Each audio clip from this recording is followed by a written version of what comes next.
right, I'm going to go over some of the parts that I'm going to use for this used oil burner. There's probably going to be some things I'm going to forget, but this is some of the main stuff. So if you would want to try to build something like this, this will get you started. There's so many different videos here on YouTube.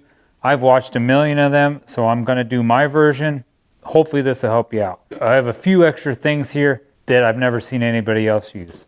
Like this part right here. This is how I'm going to be able to see how much my flow is. I will put all this stuff down in the description. The reason I want to use this because I can cover it up. Yeah, everybody else is using something like this and they're drilling a hole through the back so you can see how much your oil flow is through here, which works fine. Take this paint marker and I'm going to paint the back of that so you'll be able to see the oil flow.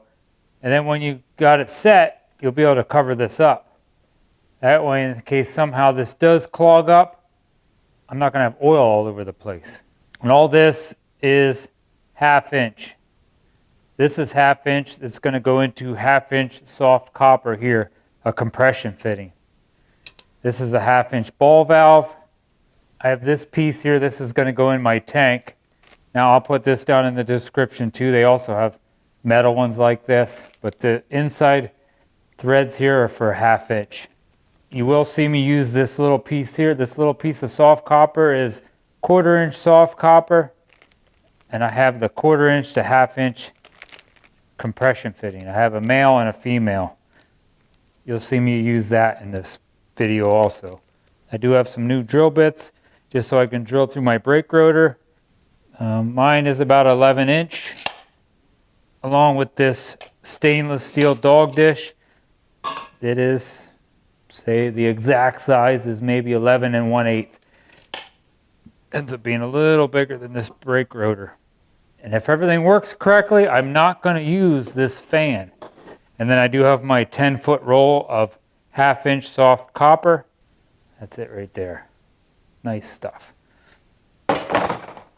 Yeah, this is my plan. My dog dish right here is going to slide up under this wood burner. And then my brake rotor will go on top of that. My exhaust will be hooked onto that. It's going to come up through this hole right here where my ashes go down through. And the reason I'm doing mine like this is because I want to burn my oil down in underneath here. And then if I want to still burn wood, I can pull that out, put this back over top of that hole, and still be able to burn wood in my wood burner without having like a soft copper line going inside, dripping oil in there. Mainly because my wood burner is not that big, and I jam this full of wood sometimes. This does come off here. This is just on here because my kids like to open my truck door and smash it into my wood burner. Let's hope all this works. And all my used oil is going to go in this old gas can, which I hated. So I got rid of this and I bought another metal one like I like. I'll put one of the metal ones that I have, which are 100 times better than these stupid government gas cans, whatever you guys want to call these. I'll put one of the metal ones that I like down in my description. They cost a little bit, but they probably last forever, and they're 100 times easier to pour fuel out of. Or if you live near me, you can just go to Kohl's and buy one. Let me show you how I did this. I ended up making this little piece of wood because I had to cut a spot here in the top. I'm probably not going to get in here very often, but I had to cut a spot here in the top so I can put my hand down in there so I can put this piece on there. That's what's going to seal this up, and I can hook that 1/2 inch valve onto it. And then this is just to keep this flap down. Goes in there like that. If you do use something like this for in your used oil tank or whatever tank you want to use, a lot of guys are using just buckets. If you want to put one of these in a bucket, something like this is reverse thread. So if you go to try to twist this off to take it off, it's going to go on. Where you feel like you're tightening it, it's going to come off. Make sure if you put Teflon tape on, you put it on the right way. There's a right way and a wrong way. And see how my end came around like this. So when I twist that on, it's not going to try to come off.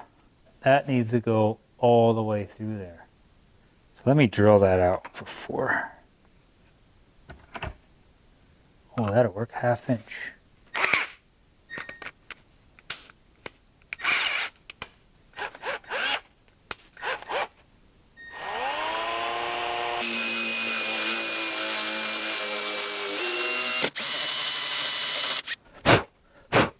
That should work. Perfect.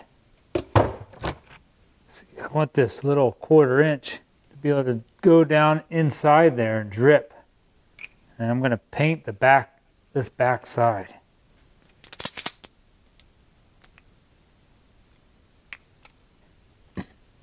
All right, this piece is going to be like that, so I can see my oil. I got my valve. This is where my 1/2 inch soft copper is going to come off of. Now I want the 1/4 inch soft copper to come down through there. Now you'll be able to see it better because I have that painted in there. And for that to come down inside there, I need this one, the one with the male threads. I have to drill this one out. I want my soft copper to go all the way through there. I have to drill out the inside of that. So let me do that.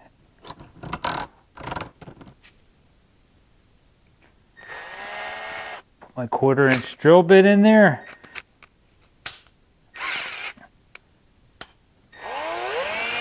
Oh, that caught.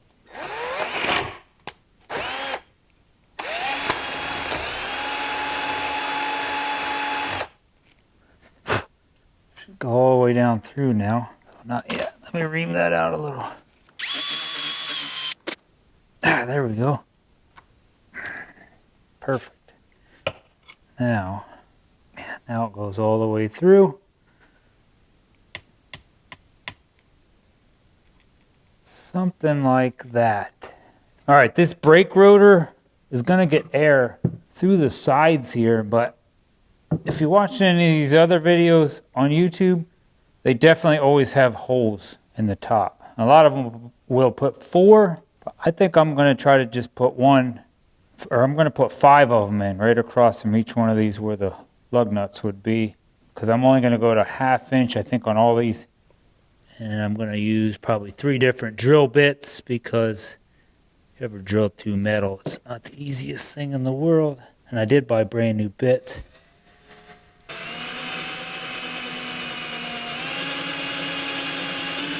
And it probably don't matter, but I did measure from here to here 1 inch. I'm wondering if this little Milwaukee's going to do it. I really like these little drills. If you watch any of my other videos, I seem to use these all the time. Little 12 volts. They really don't cost that much for like the DIYer. Oil, oil, oil. Yep. Oh, mother. I wish I would have thought about drilling between these little ribs in there. Sometimes I just don't think. So if you do this, drill between the little ribs if you can. I'm going to get it. It's just going to take a while. At least I got brand new drill bits. Probably going to be junk when I'm done.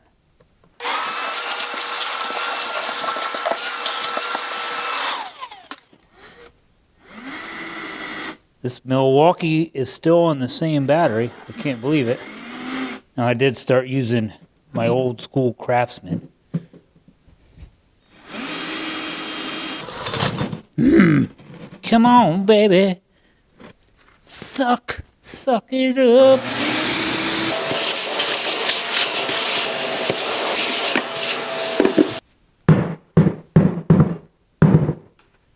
Oh, this sucks. This is where my used oil tank's gonna go. It's not gasoline, trust me. Maybe I should write used oil on there, but now I gotta hang this right here. And my 1/2 inch soft copper is gonna come out of here. Something like that.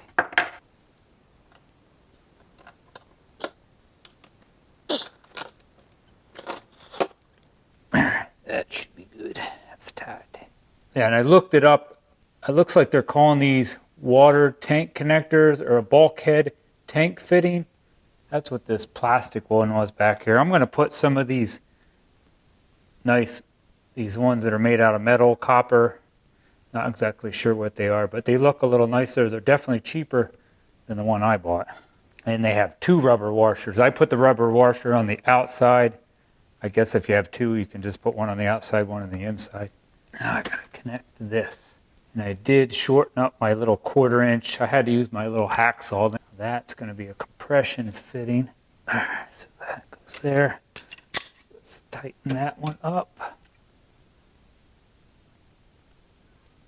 There we go. It's perfect. Now I think I have where I want my stainless steel dog pan where the oil's going to burn up in, sitting where I want it to sit. Now I got to try to take this 1/2 inch copper and I'm going to try to bend it so it goes into there, maybe back closer, tighter to this, and over to there. I have these springs that helps bend this stuff without kinking it. This stuff's not too bad. If you got something a little thinner, it's a lot easier to bend. I think I'm going to get this bent, and then I still want to take this outside, kind of try it, but it's probably going to be a little different because here I have my exhaust or my chimney going all the way to the roof, so it's got a lot more pull in here than it will outside. Nice and straight.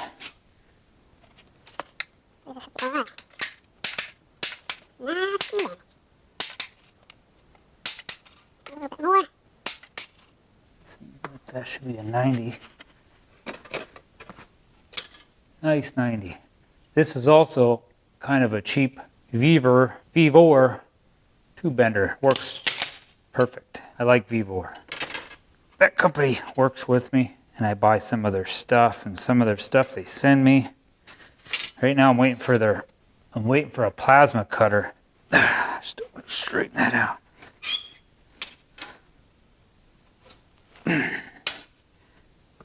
Over here somewhere, 14.5 inches. There we go.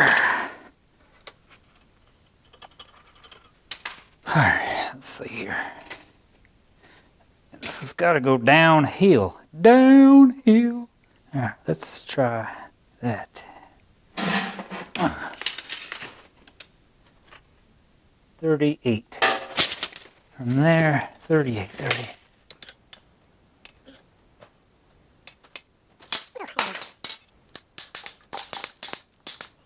I think we got her. Oh, look. It just about hits a hole back here. It kind of came in the back side, but that should be all right.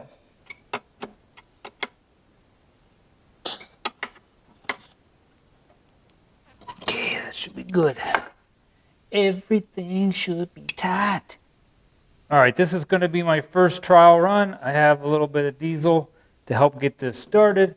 I do have a 3-inch pipe. This is like an old pellet stove pipe onto, I think this is kind of like for a dryer vent. All right, I'm going to open this oil up and fill that up just a little. Let's see how this works. This is going to be my first trial run. Let me undo that. I'm going to open this valve completely up. All right, let's see if this flows. There we go. Oh, that's perfect. I want to fill the bottom of this up. It's going to take a little while to get down here. Well, she takes a long. There she comes. All right, she just started pouring in there. So let me fill up that a little bit with oil. Pour this diesel down in there. Light that off.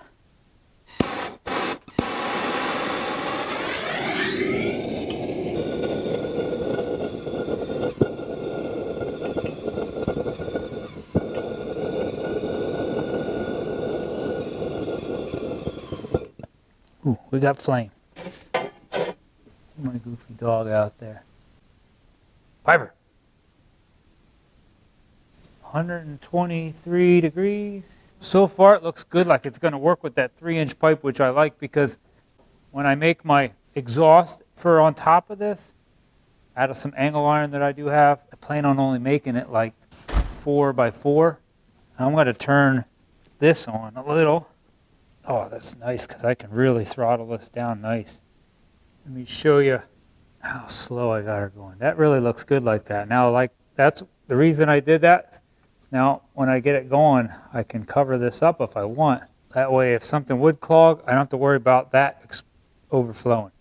She is still a little bit of black smoke. I think I'll turn her down just a little bit.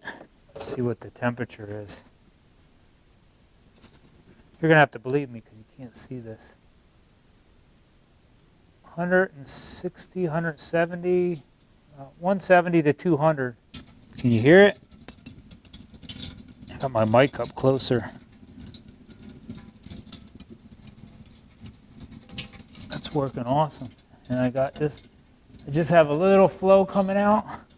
Oh, I can't wait to get this inside my wood burner. I still think I'm going to make one or two of these holes a little bigger. This little tiny black smoke. It's going to work good. Ooh. All right, well, that's probably about it for this video.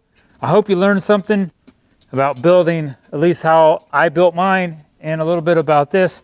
Now I'm going to have like probably 1, 2, maybe even 3 more videos on this, because I'm going to put this under my wood stove and make some heat off of it. And I also might hook up my blower to it just to see how much hotter I can get that to burn with my blower on it. All right, well, thanks for watching. Give this video a thumbs up. Hit that subscribe button to help support my channel. God bless and stay warm.